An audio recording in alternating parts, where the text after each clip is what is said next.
भारत के गांवों में हर त्योहार सिर्फ पूजा या परंपरा नहीं होता, वह जीवन की धड़कन होता है। यहाँ हर पर्व मिट्टी की खुशबू, रिश्तों की मिठास और आस्था की गहराई बसती है। एक ऐसा ही पर्व है करवा चौथ, एक ऐसा दिन जब गांव की महिलाएं सजती और संवरती हैं, उपवास रखती हैं और अपने पति की लंबी उम्र की कामना करती हैं। लेकिन यह सिर्फ एक व्रत नहीं, बल्कि प्रेम, निष्ठा और विश्वास का उत्सव है। अगर हम बात करें 1970 और 1980 के दशक की, यानी कि करीब 55 से 60 साल पहले, उस समय गांव में करवा चौथ का पर्व कैसे मनाते थे लोग, ये जो जानकारी मैं आपको दे रहा हूँ वो मैंने अपने गांव के बड़े बुजुर्ग लोगों से ली है।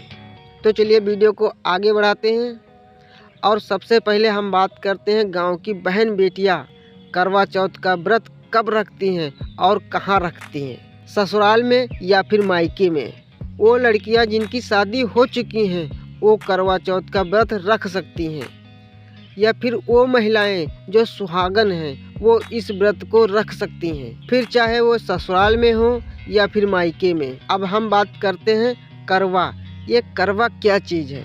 करवा एक मिट्टी का बना पात्र है जो कुछ इस तरह से होता है। जो लोग मिट्टी के पात्र बनाते हैं, जो लोग मिट्टी के पात्र बनाने वालों के घर से या सीधा बाजार से खरीदते हैं, फिर घर पर महिलाएं करवा को चूना या चावल को पीसकर, यानी कि सफ़ेद कलर से रंगती हैं। फिर रंगों से उस पर चित्र बनाती हैं, जैसे चांद, सूरज, आदमी और भी बहुत सारे चित्र बनाती हैं। अब हम बात करते हैं उस समय में करवा लेकर कैसे जाते थे लोग। अगर किसी की बहन बेटी ससुराल में हो तो उसके वहाँ करवा लेकर जाना पड़ता है। उस समय सड़कें कच्ची थी, वो भी बहुत कम थी, कच्चे गलियारे थे, पगडंडी थी। एक गांव से दूसरे गांव को जाने के लिए कोई यातायात नहीं था। साइकिल थी, वो भी बहुत कम लोगों के पास। चावल या गेहूं से करवा भरा जाता है, कुछ कपड़े होते हैं, मिठाइयाँ होती हैं। इन सब चीज़ों को किसी बोरी या कपड़े से बांधा जाता है, फिर उसे सिर पर रखकर लोग पैदल पैदल जाते थे और उस गांव को रात में चंद्रमा निकलने से पहले पहुंच जाते थे। अब हम बात करेंगे मेन टॉपिक, यानी गांव में करवा कैसे पूजा जाता है। सुबह का सूरज अभी गांव की चौपाल तक नहीं पहुंचा, पर हवा में करवा चौथ की तैयारियों की खुशबू घुलने लगी। कहीं आंगन में गोबर के चौक बन रहे, कहीं महिलाएं नई साड़ियां निकाल रहीं और कहीं कुएं से पानी भरने की आवाज़ गूंजने लगी। गांव में करवा चौथ का मतलब सिर्फ पूजा नहीं, एक सामूहिक उत्सव है। सुबह महिलाएं सरगी खाती हैं, फिर दिन भर निर्जला व्रत रखती हैं। यह व्रत भूख प्यास से ज़्यादा आस्था की परीक्षा होता है।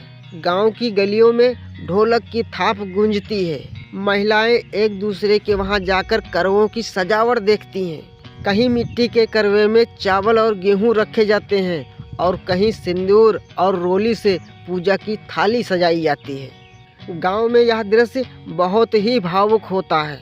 महिलाएं साथ बैठकर कथा सुनती हैं, एक दूसरे के करवों की अदला बदली करती हैं। फिर आती है सबसे प्रतीक्षित घड़ी, चांद का उदय।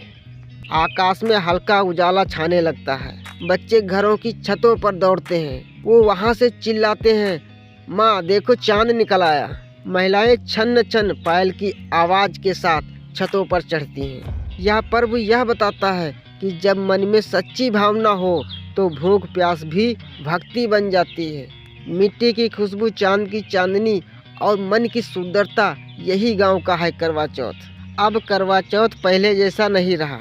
गांव में करवा चौथ पुरानी रस्मों और नई सुविधाओं का एक संगम बन गया है। कहीं पर महिलाएं एक दूसरे को करवा चौथ की शुभकामनाएं व्हाट्सएप पर देती हैं, तो कहीं पुराने तालाब के किनारे आज भी ढोलक की थाप गूंजती है। बच्चे मोबाइल से फोटो खींचते हुए, समय बदल गया है पर चांद वही है। उसी की ओर गांव की स्त्रियां देखती हैं, कभी छलनी से तो कभी कैमरे की स्क्रीन से। उनके दिलों में भावना वही है, साथ जियो, साथ रहो और साथ निभाओ।